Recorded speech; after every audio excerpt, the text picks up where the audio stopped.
Welcome back to my garage. I have a new toy here, let me show you. Alright, so I picked up, it's a 2015 DRZ400SM, so it is the Supermoto. I know they make an S and they make an E, and this is the SM, so it has all the SM stuff that comes with it, just like all the fun, the bigger front brakes and rotors on the rear and the front, and then the inverted forks, and then you know, just a few other things that the SM comes with. I'm still learning about this bike a bunch, but I'm going to kind of go over what I've found, do's and don'ts of everything that I've found so far, because I've never had a dirt bike before. I've had a TW200 Enduro, but it was way underpowered. This one is definitely a lot better. I think these are rated at about 39 horsepower, and my TW200 was rated, I think, at, let's say, 12 or 16 or something horribly anemic. So this will actually do a little bit of highway if you need it to. This has a FMF exhaust, which is over there. Of course, I've fully disassembled this thing and just cleaning it up. Somebody lived on gravel that had it before me, so it's got all the typical gravel stuff everywhere. I've spent probably 3 hours cleaning it so far because it's been just disgusting. The battery was a little weak, so I got that on a tender over there. Gas tank was super clean, which I'm really happy about, and I've kind of cleaned up the paint just a little bit because, I mean, it's basically a dirt bike, let's be honest. It has 8,000, well, stupid me, the keys or the battery's over there. It has 8,000 miles on it, so not too bad.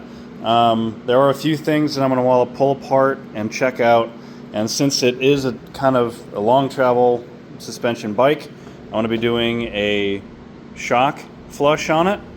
So I'll be taking all the fluid out of that and replacing it, just because I know that regular shocks get super gross super fast. I can only imagine that these are probably really bad. And just fixing some of the small things. I mean, you know, there's stuff that moves around that shouldn't. That's normal. There are already breakaway levers though, which is cool. I've never had a bike with breakaway levers, so I didn't know. I thought this was also bent. It is not. It is meant for 2 fingers, and it brakes pretty good, so you only need 2. I'll be changing the coolant out just because I don't know the last time that was done. I already took the chain and I soaked it in solvent and I cleaned it up the best I could, and then I sprayed some silicone spray on it just to keep it from rusting. But as you can see, it did corrode a little bit. I've cleaned up all the links and everything the best I could. It's still in good shape. It's pretty darn new. I'm not exactly sure what brand that is. I think that's he had something on here that had it on there that I took off. It was a decal. I think it's like Nefco or something that starts with an N, obviously, on the chain. The air filter was super gross. It is a, let's see, I can't remember what it was. It's a ProFlow filter. I went ahead and ordered, I think it's called a twin air filter and a cleaner and oil for this, but for now I just cleaned the top of it off because it was basically clogged, and just something to throw back in. So that way we have an air filter. Just don't leave everything open to the elements. I will be taking the carb off and checking the jets on it because of the pipe. And then I did notice this. This must be a common thing. I'm not really sure what, is this the 3x3 mod that people are talking about? Where it's like a 3D printed bezel that gets screwed into place to give it more air. I don't know if I would have done that from the things I've read. I've heard it helps, but it does something to mid-range. Obviously I'm not an expert on these things, so I'm not exactly sure on this bike. But otherwise it's in pretty good shape. The one thing I did find, well, first off, I got to count the teeth on that, but he made it so it's more highway friendly. One thing I did find is, so it came with a set of knobbies, which is pretty great, but somebody, and I'm not blaming anybody, this is meant, I believe, for this bike, if it even is. Maybe I think there's still supposed to be a seal in there somewhere. But as you can see, somebody had this on this, which it does not fit in there correctly with the seal. And so, let's see, where is that at? Ah, here it is. So somebody had this thing just smooshed into that seal, and they had the front axle just loose in there. So because when they would tighten it down, you could tell the wheel wouldn't spin, so they just had this nut loose in there and had the pinch bolts on it, and then this snugged up to the pinch bolts just a little bit. So as I always say, check everything on a new bike or car or anything, but especially a motorcycle, because you just never know where people have been. You don't know how they put things together. This, I don't know what they were doing. This just doesn't make sense to me. I don't think this goes here. I mean, it goes over that, but I'm pretty sure that there's a seal that's supposed to be pushed into here, and they're not just relying on a dust seal here, but maybe you are. I don't know. I'm going to have to do some more research, but you can tell what type of wheels these are. They're Tagasco Excel rim. So I haven't put them on. The rears have their own spacers. The fronts, you know, the Speedo goes on that side. So I'm not really sure. Maybe I need the same seal that I have here, over here. I don't think so, because this fits in here pretty tight. It fits over that, because that has a little extension, and this doesn't. So I'm not really sure. Do some more research on that. And also, you notice that the knobbies don't have their own brake rotor. So this has been swapped over a few times, and there was one that was broken off, and I was lucky enough to actually extract it. And all of the bolts that went onto that were stripped, wherever those are. Oh boy. Okay, here we go. All of these are, somebody's using the wrong size on them, and I'm really happy I got them off. But they feel like a special type of bolt. They're very shallow head for the rotors. This is the Speedo drive, and it was absolutely disgusting. It was just full of contaminated dirt and dust and grease, and I don't even know how it was spinning, to be honest. So that got in there and then broke off. You can see this. Broke off the end of the Speedo drive gear shaft. And these speedometers aren't the cheapest thing either. I found it for about 45 bucks online, which would have been nice not to have to spend that, but there it is. So this is what it does to the end of the Speedo drive. Is that hex part goes into the Speedo gear, or sorry, this is the hex, or the square side. This goes into the cable, and you can tell it just twisted it all up and mangled it. So take apart your stuff, people. Use lithium grease on it. That's what's going back in that drive, is I'm packing it with lithium grease. But yeah, so I'm gonna get started on this thing. I think today I'm gonna do a little bit of prettying up. I'm gonna take some steel wool to the pipes, because they've been pretty abused by the gravel. The PCV like box thing, it drains, it goes up, goes into it from here. Here, let's get off of that. There we go. Goes from the head, or the valve cover, and goes into the top, and then if oil gets in there, it goes back into the crankcase, it looks like. So I'm gonna pull this apart, I'm gonna clean it. There's oil all over the place, so I don't know if that's normal on these. But also have some Motul 7100 coming for an oil change, new spark plug, and a few other things. So it should be a lot of fun. Learning this bike. I rode it once and it was a blast, so I can't wait for spring to get here, or it's deep snow outside right now. But unfortunately it's apart because you'll notice I'm missing something kind of critical, is the shock. That was kind of the biggest hit on this whole project so far, as it was leaking. and I did find a guy to rebuild it, replace the bladder, the gland, and do everything for a pretty decent price. Because I don't like riding around with rear shocks that are blown out, or something like this that has so much travel and you don't have control over the bike. So I'm going to get that taken care of, hopefully be back in a few weeks and be able to maybe winter ride this thing in some snow, which would be fun.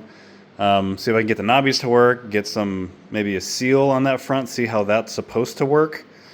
I do have a spacer kit coming from a company for those, since I didn't have the proper front spacer.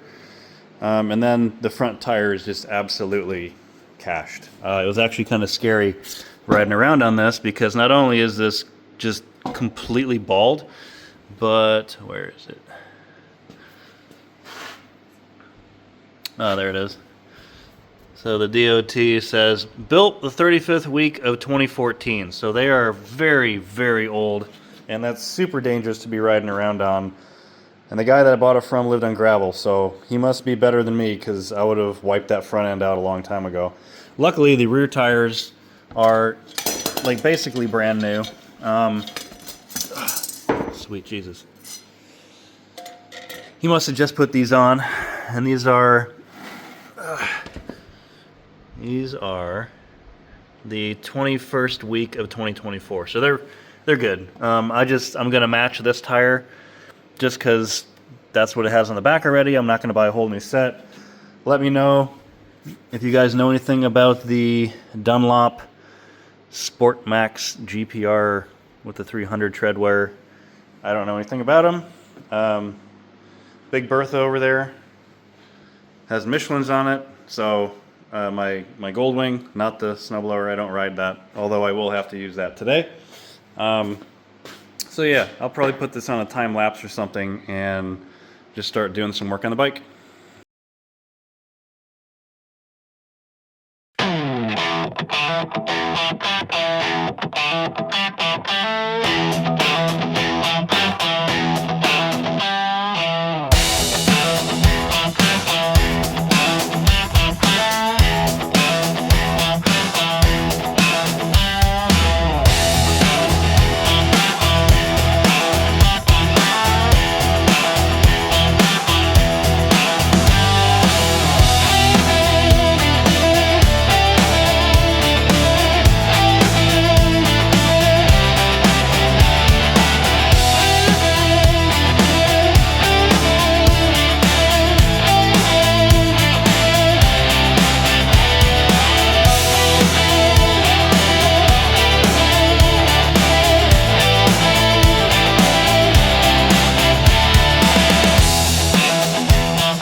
So that's all I had time for this week.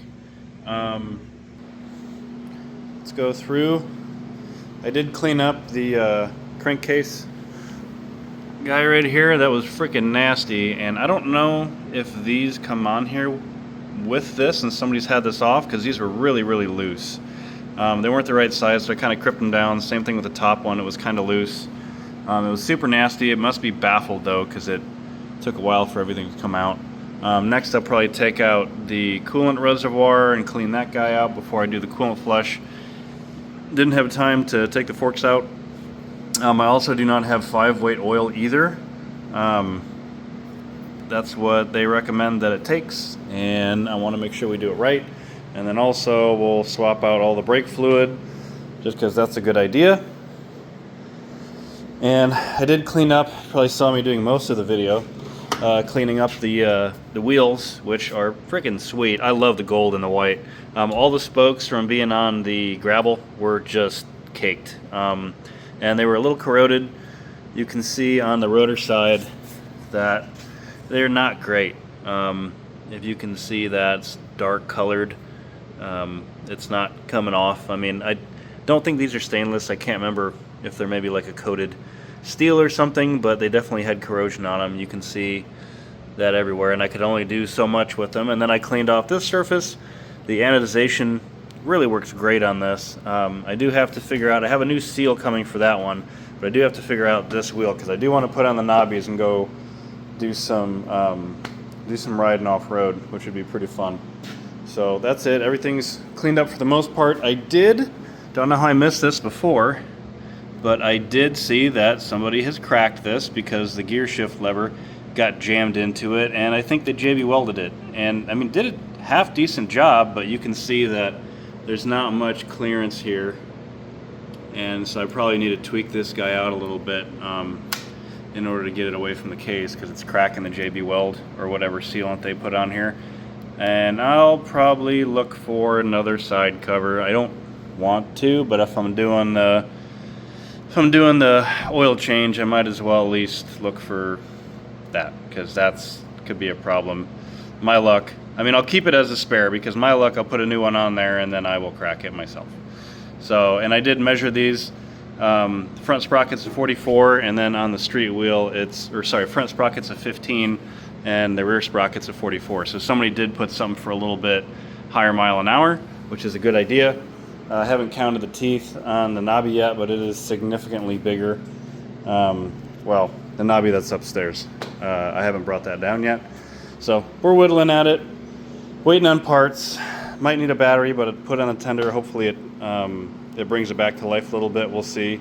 Might be original too, along with that front tire.